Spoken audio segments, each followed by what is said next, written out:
Have you ever wondered what the richest country on earth actually looks like? Most people would probably say the United States. Others might guess Qatar or Switzerland. But what if I told you they are all wrong? Because hidden on the Mediterranean coast is a country so small that you could walk across it in under an hour. It has no oil, no gold, no giant factories, no farmland worth mentioning. And yet, it's home to some of the highest concentrations of millionaires and billionaires anywhere on the planet. Here, a single apartment can sell for over $100 million. Luxury yachts longer than football fields fill the harbor. And seeing a Ferrari parked next to a Bugatti is just another ordinary day. So how is this possible? How did a country with almost nothing become a place where the world's wealthiest people choose to live? The answer isn't luck. It isn't geography. And it definitely isn't an accident. It's the result of one of the smartest economic strategies ever created. A strategy that transformed a struggling microstate into one of the most exclusive places on earth. But to understand how Monaco pulled off what seemed impossible, we have to travel back more than 150 years. Back to a time when Monaco wasn't a symbol of luxury. It was a nation fighting for survival. Its economy was collapsing. Government revenues were shrinking.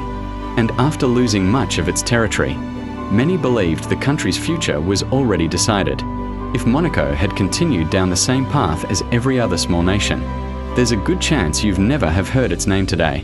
But then, everything changed. Not because they discovered oil beneath the ground, not because they built giant industries, but because one bold decision completely rewrote the country's future. A decision so unexpected that it would attract kings, celebrities, entrepreneurs, athletes, and billionaires from every corner of the world. And in the process, it would prove that sometimes the most valuable resource isn't buried beneath your feet. It's hidden inside an idea. This is the unbelievable story of how Monaco became one of the richest places on earth. More than 150 years ago, Monaco was a country on the edge of collapse. The glamorous skyline we see today didn't exist. There were no luxury hotels, no super yachts, no Formula One Grand Prix, and certainly no billionaires calling this place home. Instead, Monaco was struggling to survive. Its economy depended on a small amount of agriculture, fishing, and trade. But none of it was enough. To make matters worse, Monaco suffered a devastating blow. In the 1860s, it lost two of its largest towns, Menton and Roquebrune, to France after years of political conflict. Almost overnight, the country lost most of its population and a large share of its economy. For a nation that was already tiny, this was a disaster. Government revenues collapsed, jobs disappeared, and many believed Monaco wouldn't survive as an independent state. Prince Charles III faced an impossible challenge. How do you save a country with almost no land, almost no natural resources, and almost no money? Most leaders would have searched for gold, built factories, or tried to expand their territory. But Monaco couldn't do any of those things. Its geography had already decided its limits. So instead of asking, "What resources do we have?" the prince asked a completely different question. What do wealthy people want that almost nowhere else can offer? That single question changed the course of history. Instead of competing with larger nations, Monaco decided to become something they could never be, an exclusive destination for Europe's elite, a place where luxury wasn't just available, it was the entire identity of the country. But attracting the world's richest people required more than beautiful weather and stunning sea views. Monaco needed something extraordinary, something that would make Europe's wealthiest families travel hundreds of miles just to visit this tiny nation. The answer would come in the form of one building, a building that would completely transform Monaco's future: the Monte Carlo Casino. The Monte Carlo Casino wasn't built simply as a place to gamble. It was built to save an entire country. When its doors first opened in the 1860s, Monaco wasn't trying to compete with the great powers of Europe. It was trying to survive. The idea was surprisingly simple. If the wealthiest people in Europe could be convinced to visit Monaco, they wouldn't just spend money at the casino. They would stay in the finest hotels, eat in local restaurants, hire local workers, buy luxury goods, and slowly, money would begin flowing into every part of the economy. It was a bold strategy, but there was one problem. Why would Europe's elite choose Monaco over Paris, London, or Vienna? The answer was experience. Monaco offered something few places could match: a mild Mediterranean climate, beautiful coastal scenery, privacy, luxury, and an atmosphere designed for the world's richest families. As word spread, visitors began arriving from across Europe. Some came for the casino, others came for the lifestyle. Many returned again and again.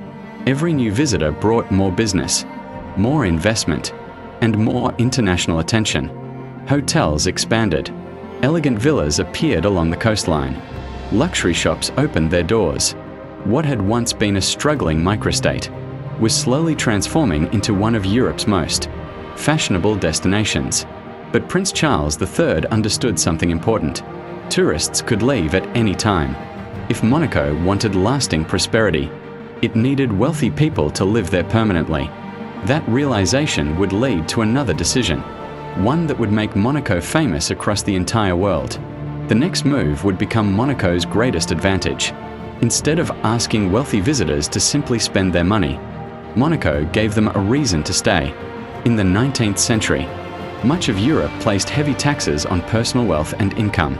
For successful entrepreneurs, bankers, industrialists, and aristocrats, keeping their fortunes was becoming increasingly difficult. Monaco saw an opportunity. Rather than competing through industry, it chose to compete through policy. The principality gradually built a reputation as one of the world's most attractive places for wealthy residents, combined with political stability, excellent security, a mild Mediterranean climate, and an unmatched luxury lifestyle. Monaco became more than a holiday destination. It became a place people wanted to call home.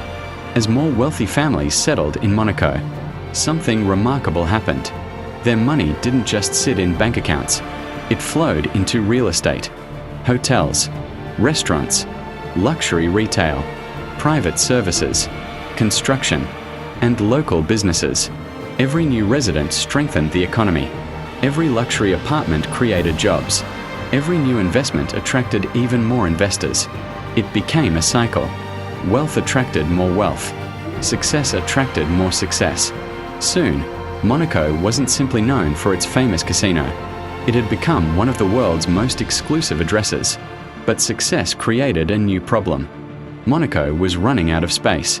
There was almost no land left to build on. And that impossible challenge would force Monaco to attempt one of the most ambitious engineering projects in its history. For most countries, running out of land would be the beginning of a crisis. For Monaco, it became the beginning of another opportunity. By the late 20th century, almost every available piece of land had been developed. There was nowhere left to build. On one side stood France. On the other, the Mediterranean Sea. Monaco couldn't expand its borders, so it decided to do something that sounded impossible. It would create new land, not by conquering another country, but by building into the sea. Massive concrete foundations were placed beneath the water. Thousands of tons of rock were carefully engineered to extend the coastline. What had once been open sea slowly became valuable land. This process is known as land reclamation. It cost billions of dollars. But for Monaco, every new square meter was worth an extraordinary amount of money. New neighborhoods began to appear where waves had once crashed against the shore. Luxury apartments, office buildings, parks, marinas, and public spaces. Every expansion created new opportunities for investment, new homes for wealthy residents, and new revenue for the country. Most nations grow by expanding across land. Monaco grew by creating it. Once again, the country had turned its biggest weakness into one of its greatest strengths. And as Monaco continued growing, its global reputation reached a level few countries could ever imagine. By the 21st century, Monaco was no longer just a wealthy country. It had become a global symbol of luxury. Its name appeared in movies, business magazines, travel documentaries, and the dreams of millions around the world. But Monaco's reputation wasn't built by chance. Every year, One event places this tiny nation at the center of the global spotlight: the Monaco Grand Prix. For one weekend, the quiet streets of Monaco transform into one of the most famous racing circuits on Earth. Formula One cars race just centimeters from barriers, passing luxury hotels, historic buildings, and the glittering Mediterranean harbor. Millions of people watch the race from every corner of the world, and every broadcast becomes something far more valuable than entertainment. It's global advertising. Without saying a single word, Monaco showcases its coastline, its architecture, its luxury lifestyle, and its unmatched prestige. The race ends after a few hours, but the images remain in people's minds for years. Then there is tourism. Visitors don't come only to gamble. They come for fine dining, luxury shopping, five-star hotels, private yachts, world-class events, and an experience that feels unlike almost anywhere else. For many visitors, Monaco isn't just a destination, it's a dream. And dreams often become investments. As wealthy visitors fall in love with Monaco, some decide to buy property, others establish businesses, and many choose to make Monaco their permanent home. At that point, the country is no longer selling tourism. It's selling a lifestyle, a reputation, and a place among one of the world's most exclusive communities. That may be Monaco's greatest achievement of all. It didn't just build an economy, it built a global brand, one so powerful that even its smallest piece of land became one of the most valuable on Earth.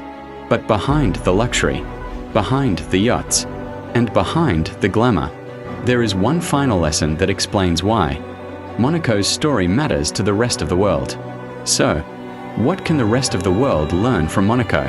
At first glance, its success seems impossible to copy. After all, most countries can't become tax havens. Most countries can't fit inside just 2 square kilometers. And not every nation can build a global reputation for luxury. But Monaco's greatest lesson has nothing to do with casinos, or yachts, or billionaires. Its greatest lesson is about strategy. When Monaco looked at itself, it didn't focus on what it lacked. It focused on what made it different. It understood that competing against larger nations was a battle it could never win. So instead, it created an entirely different game. Rather than trying to become the biggest, it became one of the most desirable. Instead of chasing quantity, it focused on quality. Instead of attracting everyone, it attracted the people who could create the greatest economic impact. That decision changed everything. Today, Monaco's name is recognized across the globe, not because it is powerful in size, but because it is powerful in perception. Its economy wasn't built overnight. It was built over generations, one calculated decision at a time, one bold investment at a time, one long-term vision at a time. And perhaps, that's the real secret behind Monaco's extraordinary success. Not luck, not geography, not even money, but the ability to turn limitations into opportunities. In a world where many believe success comes from having more, Monaco proves something completely different. Sometimes, the biggest advantage comes from making the smartest decisions with what you already have. A tiny country with a giant idea, and that idea changed history forever. If you enjoyed this documentary, don't forget to subscribe, because the next story may completely change the way you think about money, business, and the world around you. Every country has a story. Every fortune has a strategy. If you want to uncover more of them, make sure to like, subscribe, and join us for the next documentary.